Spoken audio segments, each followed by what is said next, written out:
feel special in the classroom, because obviously that's its characteristic. What makes y'all feel special or different? When you gave the example, Jordan, about you want to be someone noticed or have something about you, and I think of it in two settings: outside of the classroom, outside of your academic, and inside of your academic.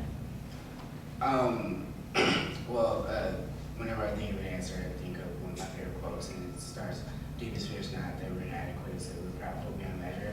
Students nowadays are very fearful that they just won't know it or that they won't be good enough, when in reality they have to have a lot of students need a jump start. They need something to be their catalyst so they can get the ball rolling, and then they need to know that, especially from a teacher's perspective, I feel like the educator needs to let them know, say, hey, this was not unique to just me or this situation. It's like, you can do this for yourself.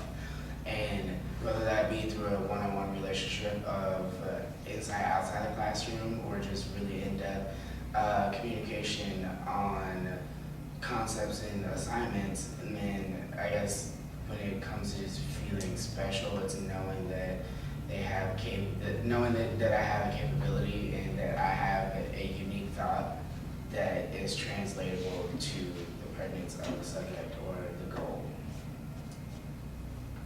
Because I think I worry about what level, because right now, I mean, if you're in education, have you not started a school in Africa yet? I mean, all these kids have, right? Or have you not been an entrepreneur and launched a business? Are you guys thinking you have to live up to that? Or are you just thinking you have to know that you have the potential in the future? Where are you guys on that spectrum?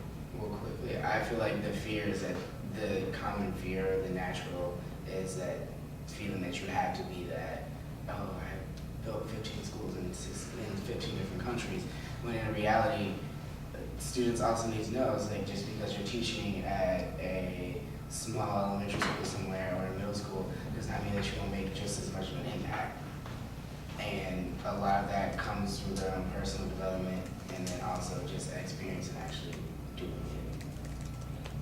And so giving them the opportunity to experience it that manner of being active and applying, like she said, applying what they know and what they've been learning. Yeah, for me, I would say some of my favorite classes have been actually the ones that, like, at the end I got like the lowest grade in, because I like being challenged, and like if I'm gonna get a degree and go out and be a nurse in 4 years, I don't want to be doing the hard learning and challenging when I'm on the job. Like, I want to go through the tough stuff now, and I'm fine with having a test come back with red marks all over if that means that I'm being prepared.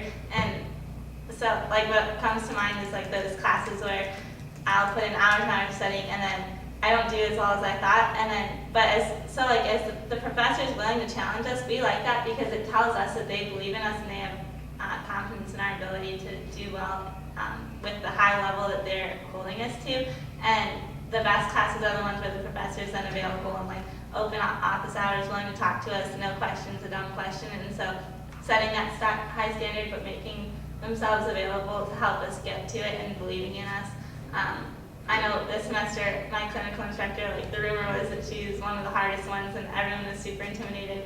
But even after 2 weeks, I'm so excited for the semester because she's very strict and very on top of things. And when it comes to patient safety, she will get scary if you are putting a patient at risk. But even like the little like victory moments where like you apply something from the classroom well, it builds your confidence. When someone who's holding you to a high standard it's not even the public approval, because I actually hate that. I don't want to be pointing out in front of everyone else that I did something good, but just one-on-one letting me know and saying, you need to work on this is what you did well, and not trying to phrase it in a delicate way. Because I have had 2 different kinds of clinical instructors. The first semester was good because it's our first one in, and just so nervous, but so that information was conveyed in a way more politely phrased and delicate, and this clinical instructor is just straight on like, you cannot do that again, and just straightforward. But I appreciate that because I want it to be clear and I want to know what I'm doing wrong and what I'm doing